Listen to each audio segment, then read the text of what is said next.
Beyond recovery, live your best life, free from addiction. Join alcohol-free host Matt Gardner and his weekly guests to talk about their hero's journey from the darkness of addiction into the light of recovery. Living beyond recovery is to rediscover who you truly are. Let's start the show. Let's start the show indeed. I'm welcoming today Kelly Evans. Kelly, how are you today? Hi, Matt. I'm good. Thanks. How are you? Very good. Thanks for coming on the show. A little bit about you. So this is straight from your, I've posted from your Instagram, as well as there's some information you gave me. So about Kelly: free spirit, proud mama of 3 boys, yogi, nature lover, travel addict, dream chaser, business builder, and lifelong learner. A lot of those are subjects close to my heart as well. So it sounds like we have a lot to discuss. Plus our similarities in, as mentioned in the intro there, our heroes' journeys through, through the addiction and specifically to alcohol. So I definitely want to get into your origin story with that and how your relationship changed over time with alcohol. Before we do, though, I just want to give a shout out to your podcast. I was a guest on your podcast, and you do a group podcast. That's wonderful. I had the 3 of the 4 hosts, including yourself, present for my interview, and I very much enjoyed that. And that is LAF Life Podcast, so Living Alcohol-Free Life Podcast. That'll be in the show notes, of course. So wonderful show. Shout out to you guys, and do a wonderful job there. But let's get into it. So Kelly, I'd love to hear your story. You've heard mine now. I'd love to give you the floor, the open mic, to discuss, how was it for you growing up? When did alcohol come into your life? And we'll just kind of take it from there. Sure. Thanks, Matt. Yeah, we loved having you on our podcast. And I did feel like we had a lot of similarities. So this should be an interesting conversation today. Definitely. I live in Winnipeg, Manitoba, fellow Canadian. Grew up in Burlington, Ontario, in a home that did not have a lot of alcohol. So I've learned that a lot of people's stories, they have parents that were alcoholics or, grew up with that. I did not grow up around a lot of alcohol, but I did have a lot of chaos in my household and a lot of mental illness. I discovered alcohol at a pretty young age. I was in grade 9. So I think I was 14 the first time I drank. The first time I drank, I blacked out and passed out, and woke up on my friend's basement floor, wanting to do it again. I felt free and, lost some innocence. I shy growing up. I was told that I was shy, so I think that was part of my identity.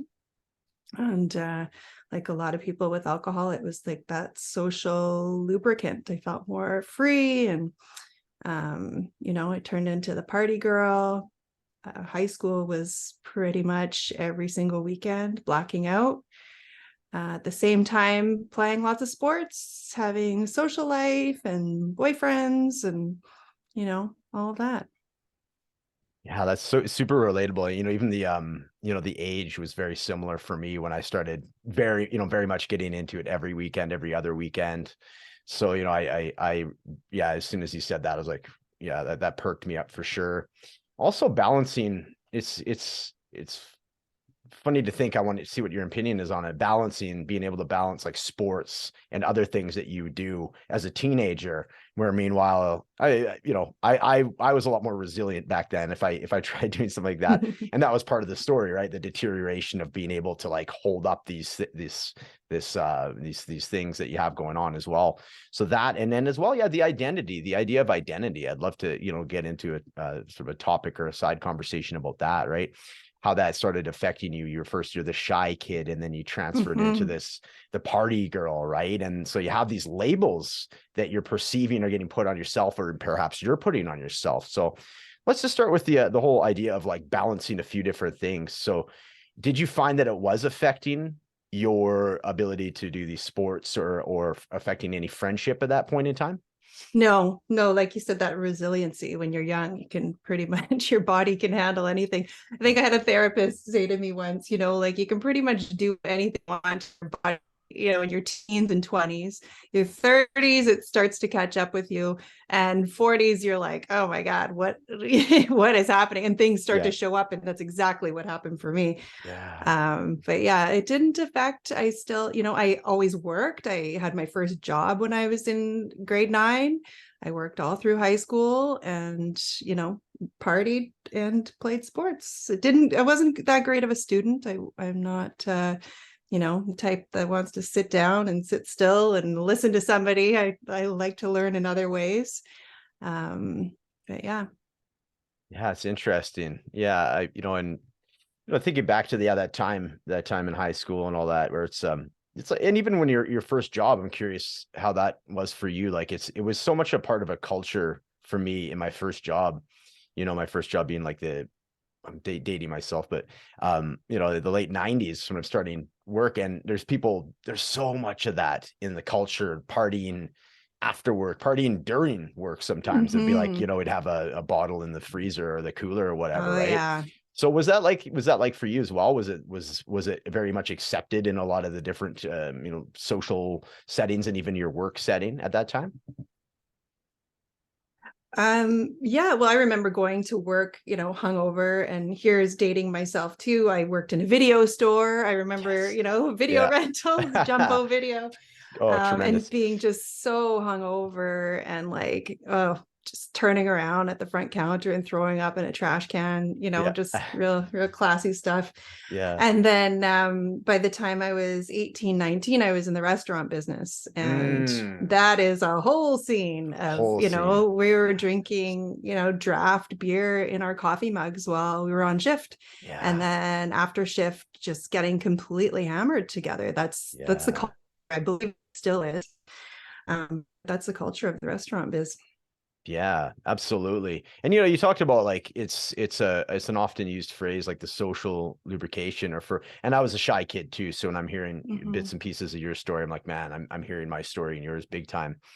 But it's like the social lubrication. I'm imagining that's showing up big time in that restaurant industry, where there is a degree of like a persona that you're putting on, like it's tip based. So you're going to be putting on a bit of a performance. You're turning that social aspect of yourself up.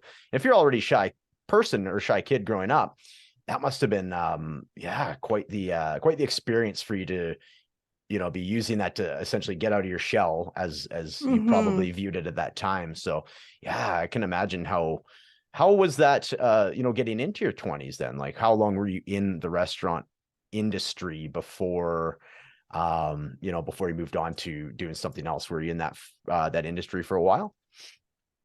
Well, first I want to say something, if it's okay, about that free, the shyness. Yes, so please do. I really, believe what I've learned in this healing journey is that, the first thing you used to describe me there in my bio is free spirit.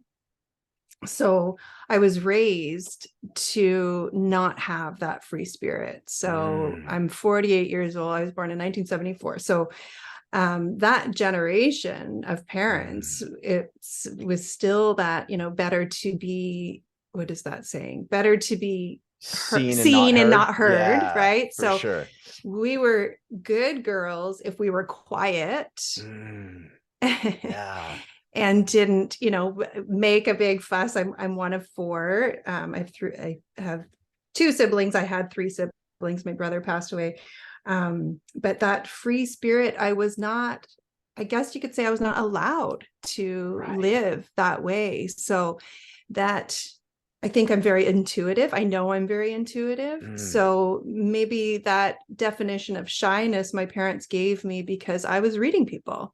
I didn't want to come and be put nice and polite to everybody. I can read energy really well. And so I always caution parents of little girls, especially. I get quite fired up when I see parents trying to shove little girls into a box. I'm like, don't crush her spirit, man. Like, do not crush it. So I really feel like I know my parents did the best they could. At the same time, I feel like my spirit was really crushed by giving me that label that I'm shy, because I'm actually not that shy. I can be quiet around people I don't know, but I'm not shy.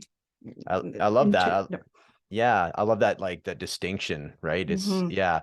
And what was it like to, because and I'll circle back to it because that was like a second part of the question that we had from earlier, and I'll go back to it is this idea of like identity or labels that get put on us, and this the idea that you can be conditioned through parents or authority figures, whether it's teachers or people you work with.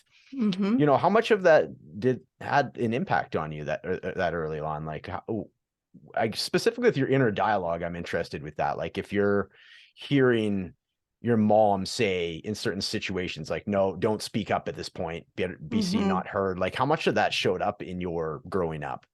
Oh man, Matt, like I didn't plan on crying today, but there was so many, you know, situations that I've remembered where I just felt like whatever I had to say or whatever my opinions they didn't matter.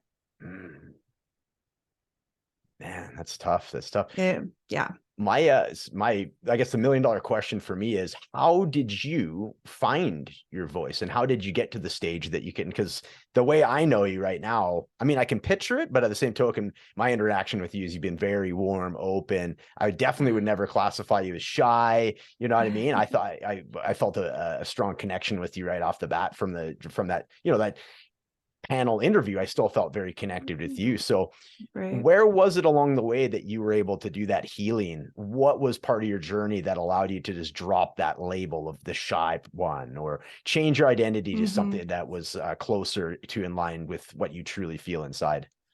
Well, it's definitely dropping the alcohol and Mm. going on that journey. I quit drinking in 2018, but 2008, so well, 10 years prior, I really started to get curious about spirituality, Mm. which I did not have any religion or spiritual guidance growing up, which also I feel like something I was really, really missing. Mm-hmm.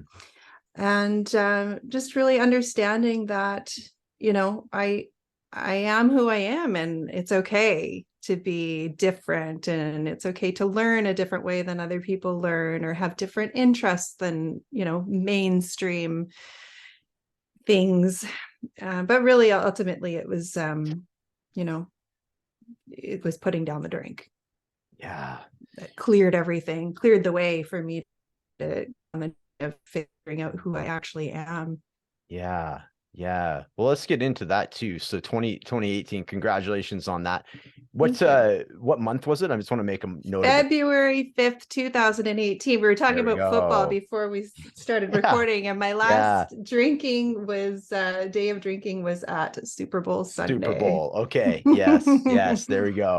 Yeah. February 5th, 2018. Congratulations. So coming Thank up you. on, that'll be 5 years. 5 years. Oh, Yeah. that's a big Yes. milestone. So congrats on that. Thank you. Well, you already alluded to it. I guess, yeah, you painted the picture a little bit there. Super Bowl Mm-hmm. Sunday. What Mm-hmm. was it that day that happened, or I guess the events leading up to that day? Because it Right. really wasn't necessarily just that day. What was it that was getting in your head and your energy that you're like, okay, it's time to change here? What, yeah, just walk us through that whole process for you.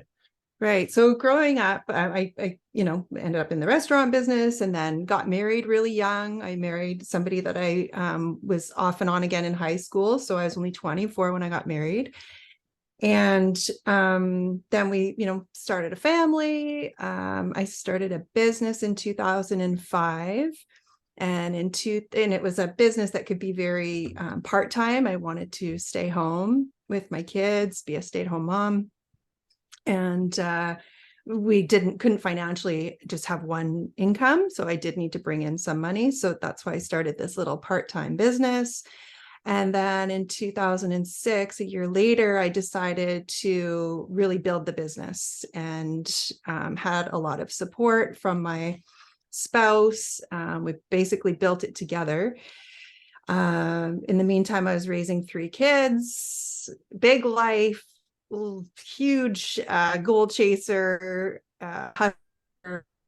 I was motivated by the next thing and the next thing and the next thing, and that was Mm. really hard for me to at the end of the day, day-to-day operations of running a family and a business was a lot. And I didn't know how. I didn't have the tools how to wind down from that.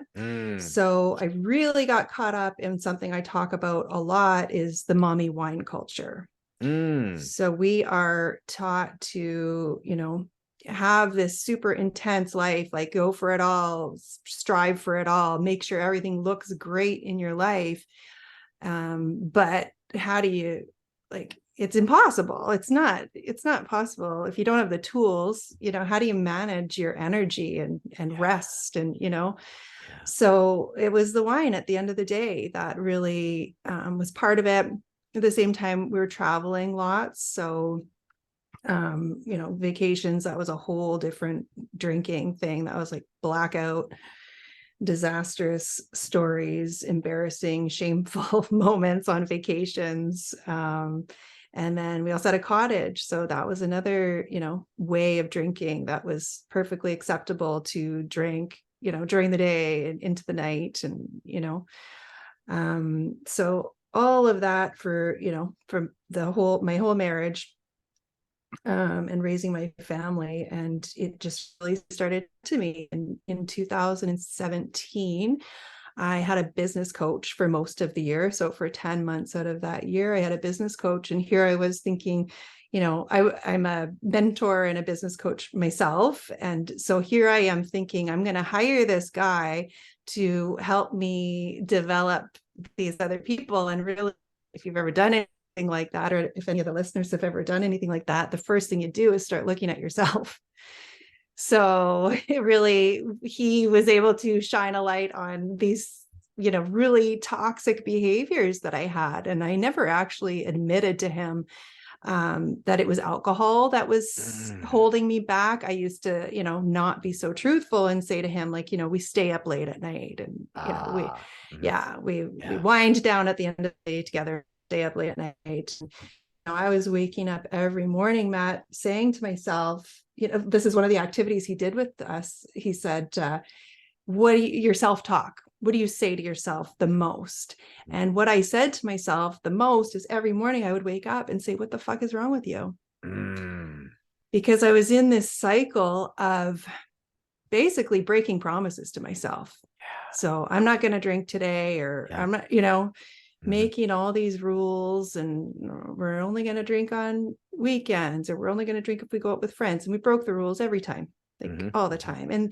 And that just crushes your self-esteem and your relationship with yourself. So I was just sick and tired of it. I physically, I mentioned I had played lots of sports and things like that when I was younger. I continued on the path of basically treating my body like an athlete. I always worked out. I ate really healthy, but then I was drinking almost every evening or binging on the weekends anyway. And so, I knew that wasn't me. I knew that that just wasn't who I was. And I found this thing, abusing myself and in this toxic relationship with myself. I again, I can relate to a lot of that. I imagine a lot of listeners can. And yeah, interesting when you have, like you said, there's a coach that can reflect that back to you. And you're not disclosing exactly to, withholding certain things. I liken it to like when I went to the doctor, I wouldn't quite tell him. I'd be like, a couple drinks a night, but I was like 8 or 10. So there's a degree of that, but you're also alluding to it with we're staying up late. So there's enough that you're giving him to reflect it back to you, right? Right. So, yeah. Interesting. And you asked about how I got to the, I did end up, I say, I drank unhealthy my whole 30 years of unhealthy drinking, but I would look at my last, I'd say 3 or 4 years as my downward spiral. So I had working out, which had been something I had, done my whole life, and I had gained a lot of weight. And then a 20-year-old back injury had come up. So I was away at a work conference, and by the time I left, it was a weekend conference. By the time I left the hotel that weekend, I could not stand on one of my legs. That's how bad my back was. Mm. And it was just like my body screaming at me, like, you need to stop. So there was that. And then a few months before that, I thought my elbow was broken. I thought my arm was broken. This is a really embarrassing part of my story. But anyway, I told this on my own podcast. So I went for an X-ray. The doctor's like, no, there's nothing wrong with your elbow. And then she did blood work, and my blood work came back, and my uric acid was really high. And that is gout. Oh, wow. Yeah. Yeah. 43 years old. And so she said to me, all she said to me was, do you drink? And I said, yeah. And that's all she said. Like, that was the end of our conversation. Then she gave me like a little printout or something of like how to change my diet. And of course, I go home and Google gout, and, number one thing that comes up is alcohol. And then there's other things like meat and, rich foods and things like that. So I ignore the alcohol part. This is in June 2018, so still in denial. I ignore the alcohol part and decide to go plant-based diet, because I'm like, there's no way I'm giving up my wine. Yeah. So that's June. And that back was January. That was June 2017. The back injury coming back was January. And then I finally quit in February. Yeah. So it's like the body, like you mentioned, the body's communicating with you. In fact, very loudly communicating with you, at you. Right. And it's so relatable. You doing the Google search on gout, seeing alcohol. Okay, well, forget about that for now. What else can we do? Right? Like, so relatable. Very interesting. Very interesting, part of the story. So yeah, I could see that. So body knew first, which is usually the case. And then it's like, okay, now it's time for me to, mentally wrap my head around that. So what was the, that first, couple months, like that first couple weeks, like that's always a great point of conversation for me with somebody, is like, what got you through that first part? How challenging was it? Was there any slip ups, relapses, just a little bit of like those early days of recovery and sobriety? What did that look like for you? The first 45 days were really hard for me. I did not need to do a medical detox, thankfully. So I know that's, for some people, if they're listening, that is what a lot of people do need, depending on, their dependency. But 45 days of not knowing what was up. Like, I all of a sudden had to feel all these feelings. Like, what? Yeah. How do you do that? I was in a Facebook group, like a support group with a bunch of people. And I just remember reading posts. I listened to podcasts. Other people were, telling their stories. I couldn't have any silence. Like, I had a podcast going in my ears all the time because I just couldn't be with myself. It was really hard. I was in bed a lot. Just, and one of the people in that Facebook group said, just baby yourself. I definitely had sugar withdrawal, because guess what, everybody, wine is full of sugar. So I, had sugar cravings. By bread got me by, just whatever I could. And, I had such a hard time with those emotions and just not knowing. I couldn't understand myself. I couldn't understand how I had gotten to where I was. So that's what led me to call a addictions therapist. So I found somebody and saw her quite early on. I can't remember exactly, how many days within that 45 days though. Yeah. And that was huge. Around the same time, now before I quit drinking, I told myself, I don't know anybody that doesn't drink. That's not true.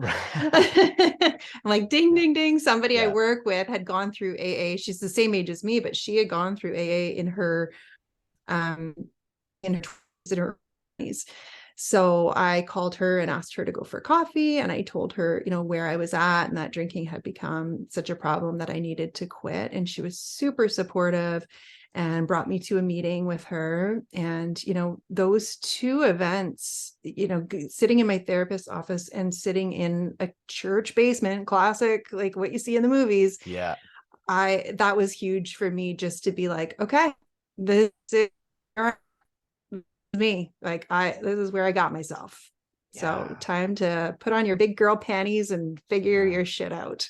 Yeah. Right. Yeah. It is such a powerful feeling going into that, that room for the first time, isn't it? Mm-hmm. Yeah. And yeah, like you say, that's when stuff gets real. I think that's where there's this accumulation of energy before you go up to that.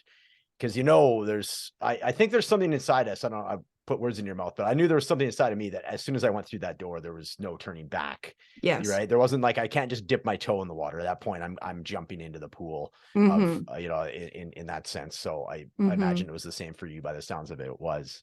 Yes, I didn't continue with those meetings. Mm. So Mhm. that was the only meeting with that organization that I went to. But through my therapist, I did find another group meeting that just was more me, I guess. But that was huge for me, that sense of community.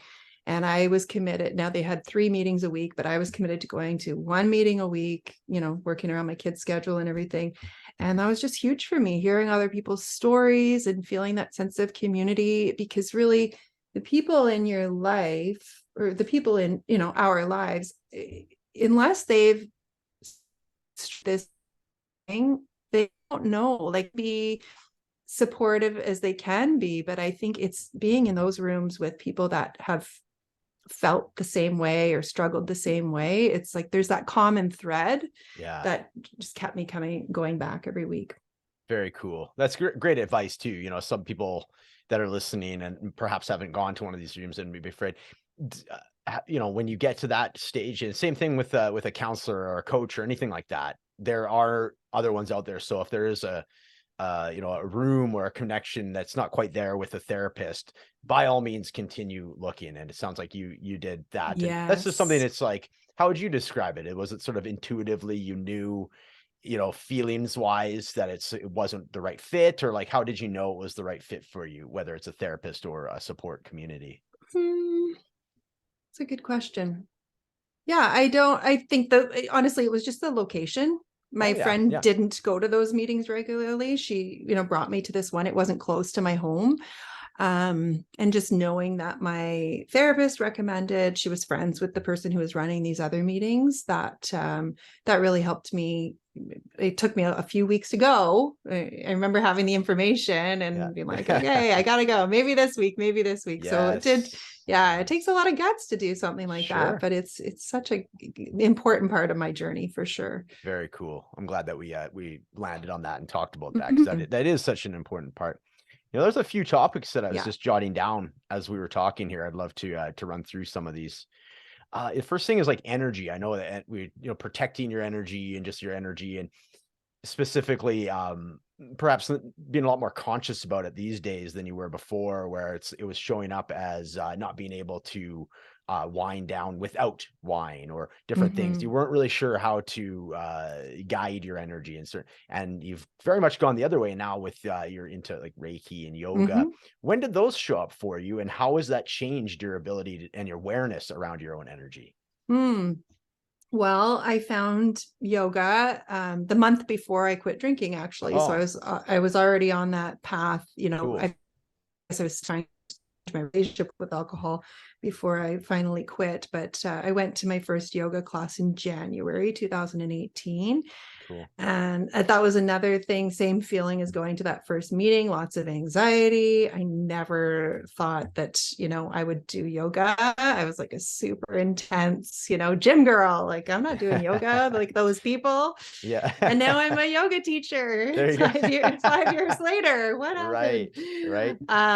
But yeah, just really, I share about all this on my Instagram, but I wrote a post once about how the first time I showed up on my mat, I was really, just broken mentally, spiritually, and physically broken. Like I couldn't even get into a downward dog. Mm, And you know what that is, yeah. but that's where my Yes. back and my body were at. So I was just broken, and learning how to breathe and learning how to connect my body to my breath, and that body awareness and the breath awareness has helped me, glue it all back together. That's so Not awesome. completely, not Yeah. completely. Work in It's a progress, journey, as we all work are. in progress. But yeah, and Reiki was something I found along the way.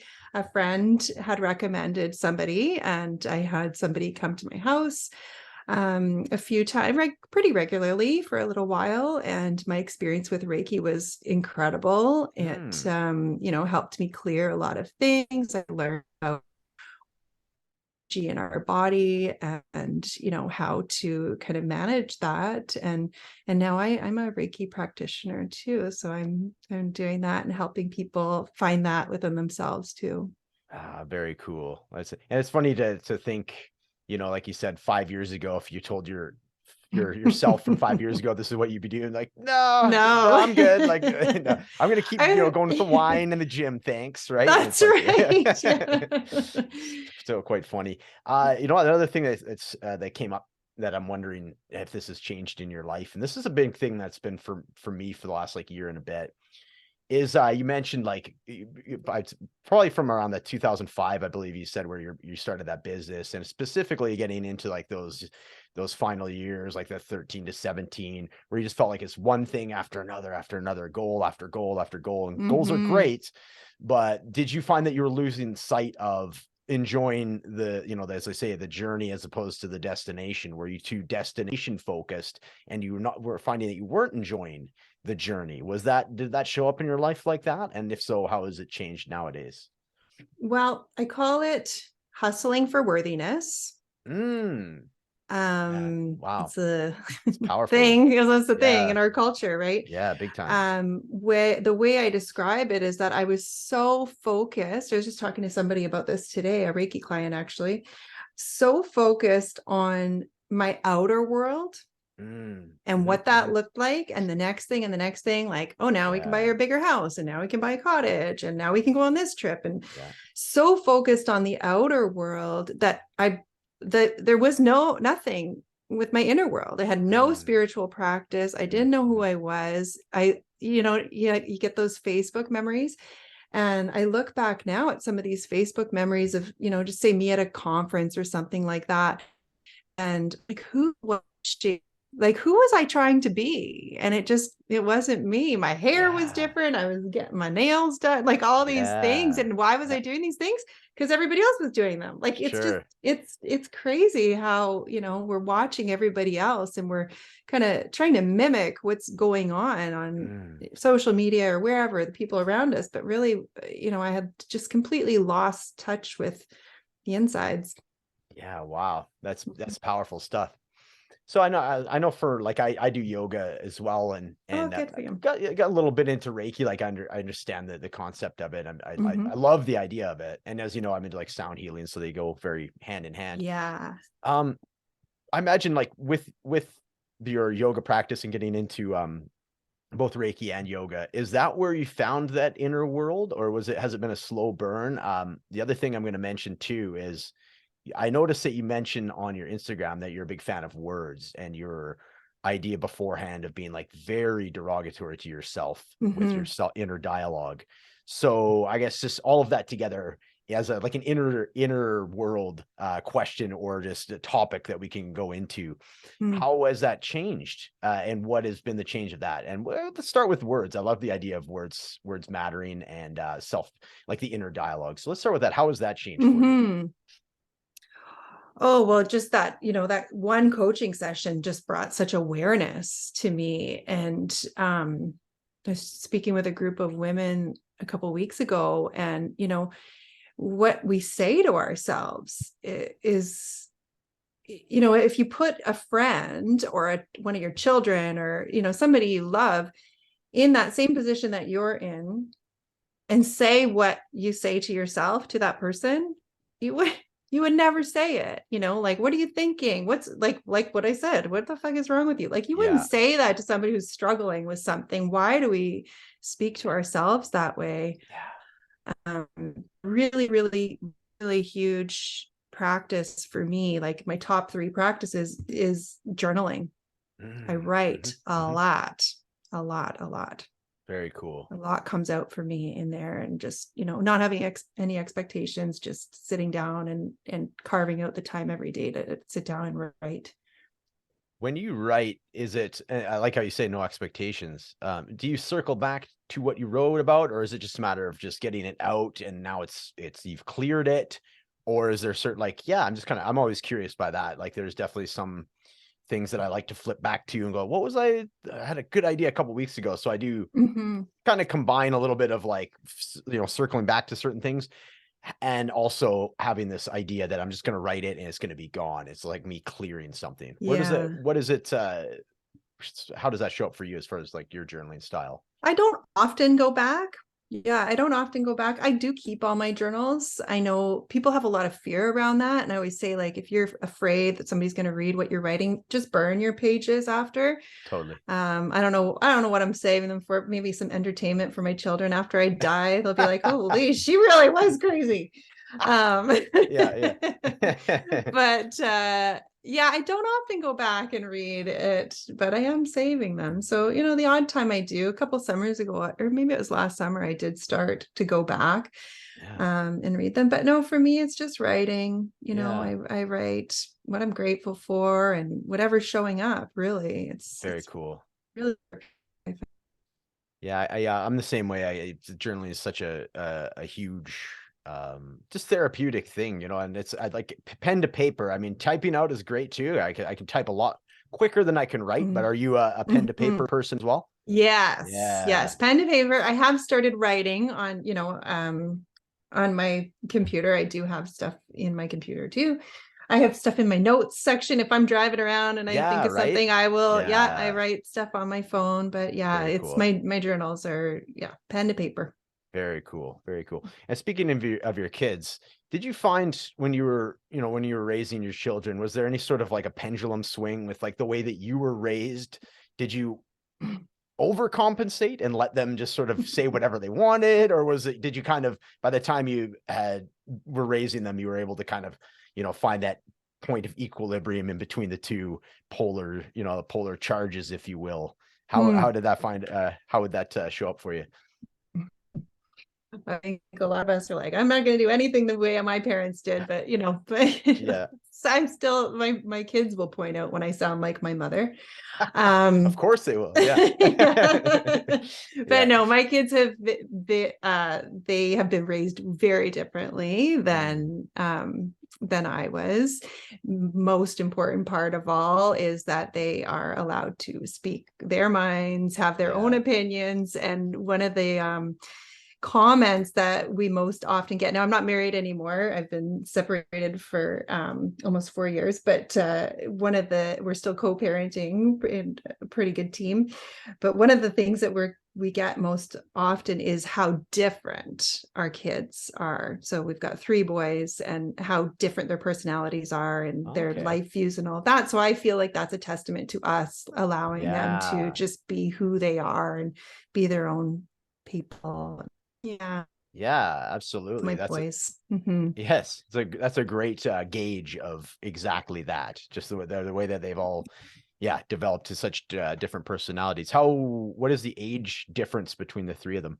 They are 16, 18, and 26. Okay. Yeah. Cool. So I'm almost done. Yeah, that's right. Hey, yeah.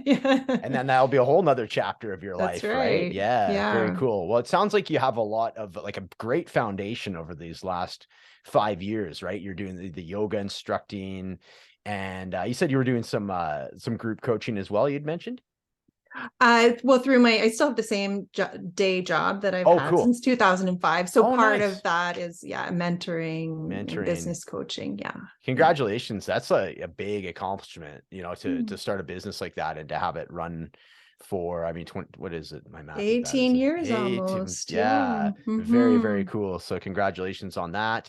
Podcasting. So you really are, living a life, that is, I imagine, like when you reflect on your life now, is it the life you're like, okay, now I'm very centered in who I am, and this is the stuff that I want in my life? Was there a degree of like inventory? I guess the question I'm walking towards is, was there anything that you had to get rid of? Because it sounds like there's a lot that maintained throughout that whole time period. Like you're very loyal to the things that you're loyal to. You're raising a family. A lot of that has remained. So how much of that did you have to remove, whether it was friends or whatever Yeah, else? good question, Matt. Well, yeah, I mentioned I'm not married anymore. Sure. Yeah. So almost exactly 1 year from the day I quit drinking, it was like, for me, it was like a slap in the face, like, oh my God, like you're not supposed to be married anymore. Mm, So quitting drinking really gives us a lot of clarity yes. as to where, life is and where we're at. And I really see that downward spiral as me denying what my truth was, which was you're not supposed to be married to this person anymore, who I'd known since I was 14 years old. Wow. So that was huge, Yeah. deciding to leave the marriage, made a whole life for myself, because that was, a surprise to me at that time. Looking back, I see, my intuition was trying to tell me that it wasn't right anymore. It wasn't terrible. It wasn't abusive. We didn't even fight. But yeah, it was over. And we both knew. So when you said, what did I have to get rid of? Well, there's that. That's a big one. That's a big one. Yes. Yeah. But Yeah. friendships changed. Yeah. I changed so much that Yeah. it just, things changed. But that, you lose people, but then these amazing people come in, and that are meant to be. And I learned that everything's temporary. Everything in life is temporary. Life is temporary. Yeah. And and as far as the marriage ending, I don't see it as a failure. We had a good run, and as soon as we knew it was over, we worked at separating and doing the best for our kids and the best for ourselves. And now my kids see two parents that are very happy. I did not grow up seeing that. So I grew up wishing my parents would get divorced. Wow. Yeah. So I would never put that on my kids, So yeah, friendships. Obviously my hobbies, like my hobby was drinking before. Like my hobby was wine. My hobby was wine and going to restaurants and drinking wine and eating food and living a pretty self-indulgent life. Yeah. But now everything's just bright and beautiful, and I love my life that I've created, and none of it would have happened if I didn't put that wine down. Yeah. Yeah. So, and you're talking about, you loving life and all that. And I'm wondering with this, and this is, showing up for me these days, where it's like you mentioned it very early on in our conversation about like feelings and allowing feelings to come up. So, I know you say life is great now, but when that does show up, when you have other feelings show up that, you'd had either been numbing them out before, or been maybe distracting yourself with these accomplishments or goal setting. And I find that can be a very numbing experience too, right? If I start getting lonely or something, I'll pick up my phone or I'll send an email to somebody, right? So yeah. Right. What is your relationship with your feelings these days? And when you do have a quote unquote bad day, or at least maybe a day that you're feeling a little bit off, what do you do? What do you do with that? And how do you allow that to come up? I know that can be very troublesome for some people, right? And that's the whole idea of drinking in the first place. Right. So what is your relationship with your feelings these days? Well, I think that's one of the most challenging things about putting down the drink is now we got to feel our feelings. How do we do that? And, I said to my Reiki client today, like we were talking about crying. Sometimes people feel like crying when they're having Reiki, and I say, let it flow. And, if you think back, what did your parents say to you if you cried when you were little? Don't make a scene. Stop crying. Stop crying. Yeah. Or, I find especially women who cry openly, if you're in a group or with another person and you start to cry, you say sorry. Right. And that's crazy. Like, that's just, all our feelings are meant to be felt. This is what I have learned. I try not to label things as good and bad. So not putting a label on sadness as a bad feeling or anger as a bad feeling. Anger has been a big one for me to, try. I'm still learning. I've learned that I resisted it because there was some anger in my household growing up. So if there's things that make me angry, I have a hard time with it, expressing it, but I'm learning. I learned not that long ago, I thought, well, how does it show up then? Because obviously things make me angry.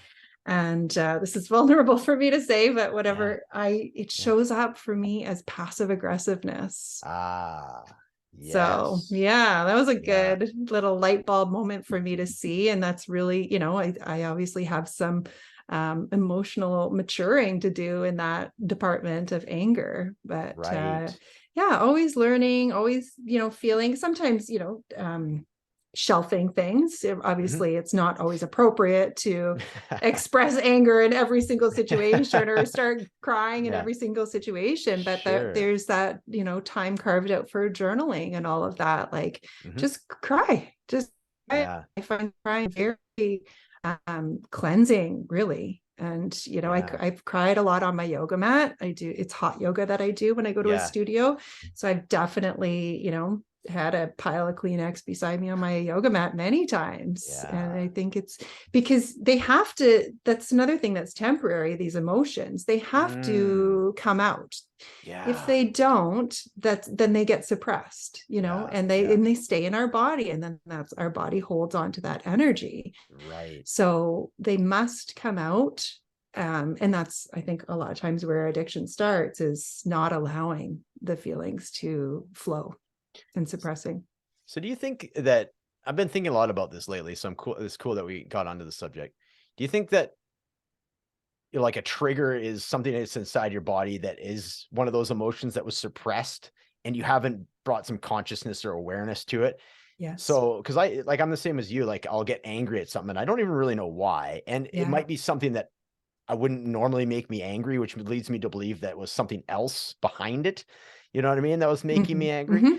So I'm wondering if it's something just as simple as that, is like, if you can find a way to release it, whether it's laughter or, crying, or just going to like the gym and I'm in jujitsu. So like, just like allowing some of that to come out in like physical aggression. So then it's a release, or music or whatever it may be. Right.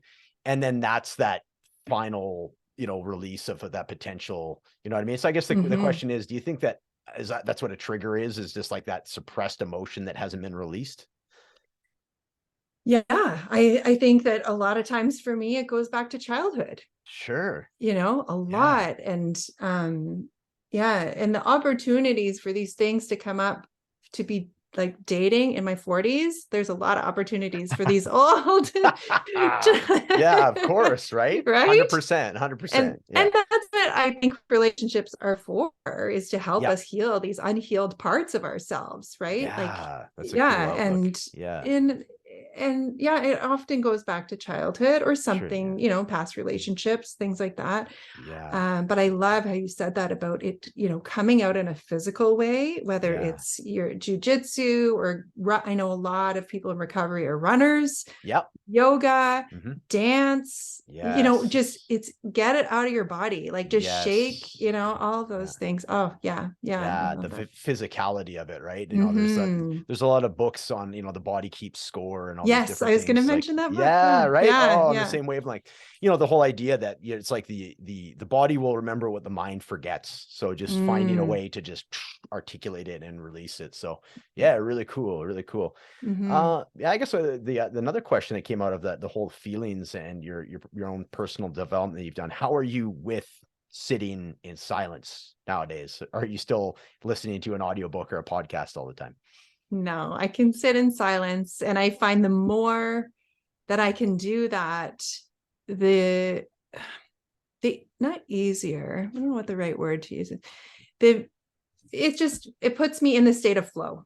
So to be in that state of flow and feeling like, okay, life is happening, I'm doing what I'm supposed to be doing, I'm living my purpose, whatever answers or things I may be waiting on, they come to me not necessarily in that stillness, in that meditative state, but they will come easier if I've carved out that time to be quiet and be still. Very cool. Very cool. Final question for you today, Kelly. And thanks so much for coming on the show. This is a great episode, and I really Thanks. appreciate you coming on.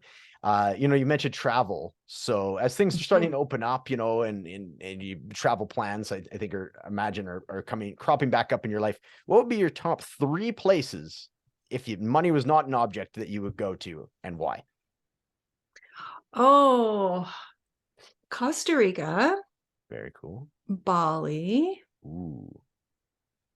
And my son wants to go back to Jasper and go camping with me. Oh, So yes. I would do that with him. And why? Well, I told you the reason for number 3. The other 2 I'm just called to. I just feel like I want to go do some yoga there. I could see myself relocating to Costa Rica. Yeah. Yes. Bali is one of these places that keeps showing up in my timeline for various, whether people are moving there, there's a lot of yoga instructors that are from there. And I'm very intrigued by it. It wasn't necessarily on my radar, or perhaps my brain or my reticular activating system is like finding it everywhere now. I'm not really sure, but I'm finding Bali is like a subject or like a place that keeps coming up for me. So it's interesting you mentioned that. Also, Jasper, my fiance and I were just there last week. I love Jasper. As you know, I'm fairly close, 4 hours away. So we spent the week there. I love Jasper. So very good choice there as well. Very cool. Very cool. Awesome. Well, Kelly, where can we find you online? And by all means, like plug your podcast as well. And where if somebody wanted to reach out to you, where can you be found online? Well, I'm on Instagram. I believe it's Kelly_Evans_. We also have an Instagram account for the LAF Life Podcast.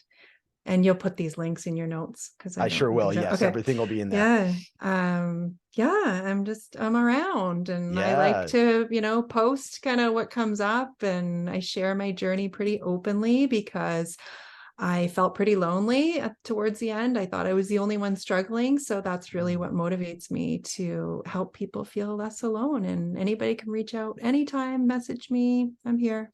Wonderful. Kelly, thank you so much for coming on. Any final words, or was that your final words?